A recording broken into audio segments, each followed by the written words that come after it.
मैं हूं साहिल कुमार, आर्यभट्ट टाइम्स देख रहे हैं आप। और अभी मौजूदगी मेरी जो है कांग्रेस के मुख्यालय में है। और आपको बता दें कि आज जो है यहाँ पर बैठक हो रही है, जहाँ पे अखिल भारतीय कांग्रेस के जो सचिव हैं वो लोग यहाँ पर मौजूद हैं।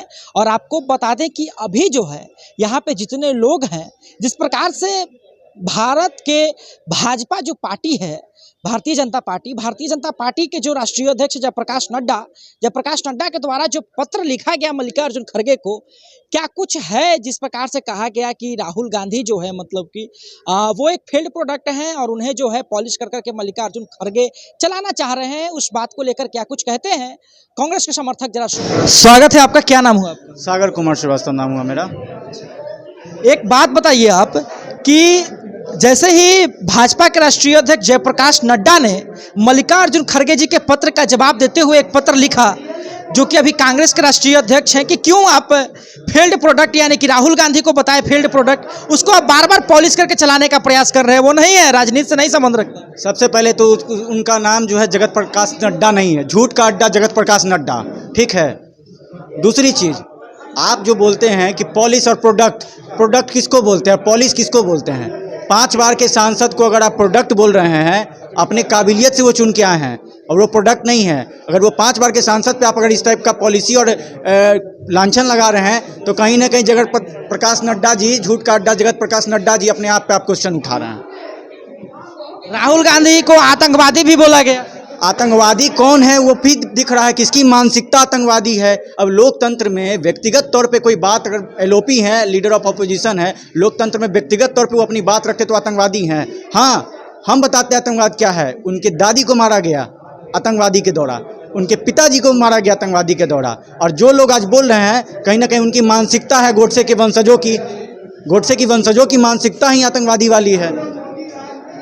आप खुद देखिए, आप बताइए, एक आदमी बोल रहा है कि राहुल गांधी का जवान काट लो मैं 11 लाख दूंगा। क्या ये मानसिकता होना चाहिए? क्या कौन बोले? क्या मानसिकता है कि आतंकवादी टाइप की मानसिकता है उनकी? कौन बोले राहुल गांधी के जवान का? अरे वही जो अपने बिट्टू फट्टू, क्या नाम है। इतना डर किस चीज का है भाई राहुल गांधी से?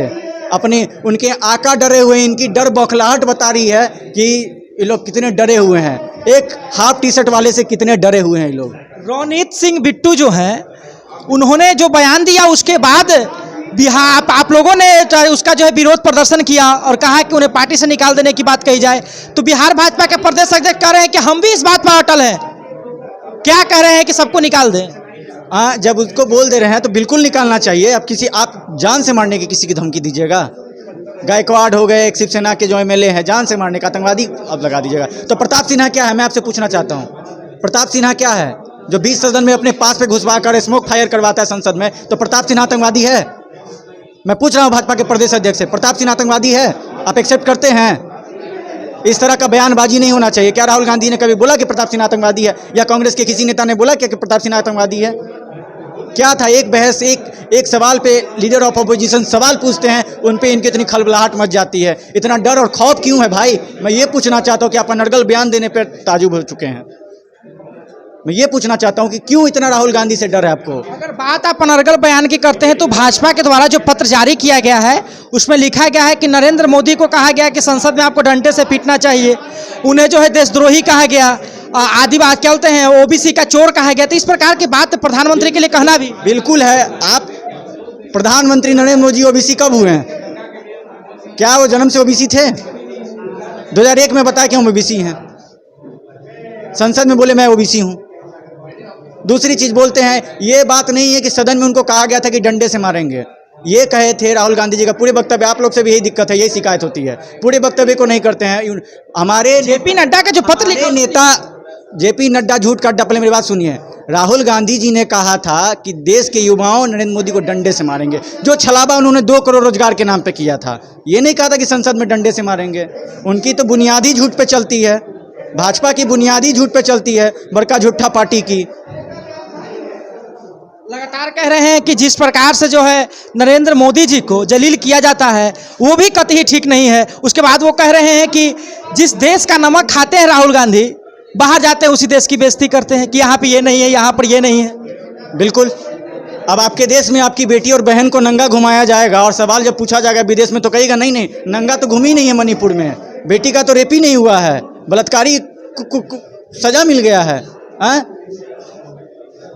मणिपुर में हुआ ना, कितना दिन प्रधानमंत्री का इसी मणिपुर का चर्चा चला था कि वहाँ की फौजी की बीवी को नंगा घुमाया गया था। कहाँ रहते ये भाजपा के सिरमौर नेता सब, कहाँ रहते हैं? अब प्रधानमंत्री जी जब जाके बोलते, भाजपा भी कह रही है कि तो एक समय इंदिरा गांधी की सरकार थी, उस समय सिखों पे गोलियां बरसाई गई थी, वो आतंकवाद नहीं था?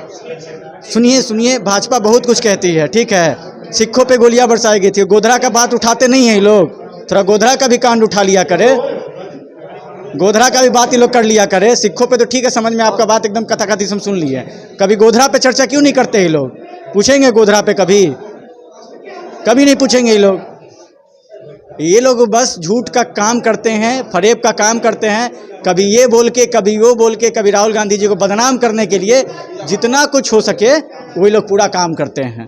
और ये इस चीज़ से क्या होता है कि आपकी जनता भी समझ गई है, और बौखलाहट बोलते हैं इसको, ठीक है, इसको डर और खौफ और बौखलाहट बोलते हैं कि अनर्गल बयान बोल नहीं रहे। राहुल गांधी जी का खौफ है कि लोग बोलते जा रहे हैं, इसको कहिए, कहते हैं डर और बौखलाहट और खौफ, जो कभी आतंकवादी बोलने पे मजबूर कर दे रहा है तो कभी जवान काटने वाले पे मजबूर कर दे रहा है। आप इस चीज़ को समझिए।